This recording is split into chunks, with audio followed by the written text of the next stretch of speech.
Now, two Just Stop Oil activists have been jailed for up to 3 years after causing traffic gridlock when they scaled a bridge on the Dartford crossing in October last year.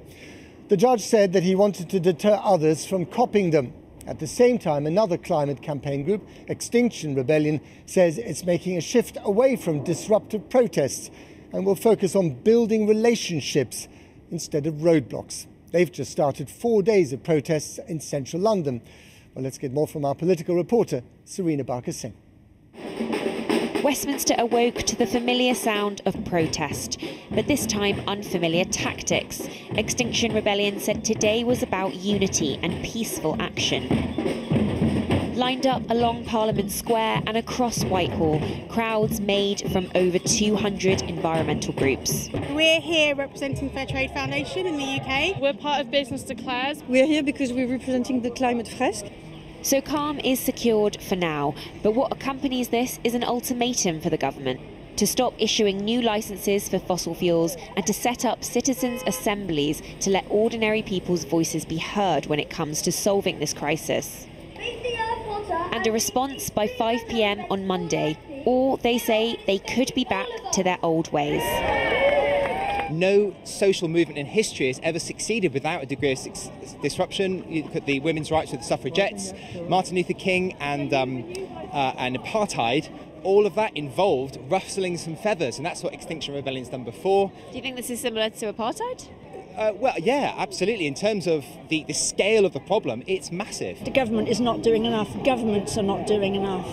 You know, it was 40 degrees last summer in this country. Imagine what it is in countries that are often hotter. Maybe public support is not with disruptive tactics. So I think it's really good that they're doing a more of a peaceful approach. Extinction Rebellion is known for being innovative when it comes to disruption. But from today, that strategy changes. It's day one of a 4-day marathon of protest, which happens to coincide with an actual marathon on Sunday. Extinction Rebellion has promised they won't disrupt the London sporting event, something the more radical wings of the Green movement can't guarantee. The climate crisis isn't going to stop in a weekend, so our care and concern shouldn't stop there either. That's why Just Stop Oil is going to be keeping the pressure on the government day after day after day until we win. Last month, the government admitted their new net zero strategy would fail to cut greenhouse gas emissions enough to hit their own targets. And a UN report today outlines record levels for greenhouse gases, global temperature and sea levels yet again. While the cause endures, changing tactics might be wise. Just today, 2 activists were jailed for causing traffic gridlock when they scaled a bridge on the Dartford crossing in October last year.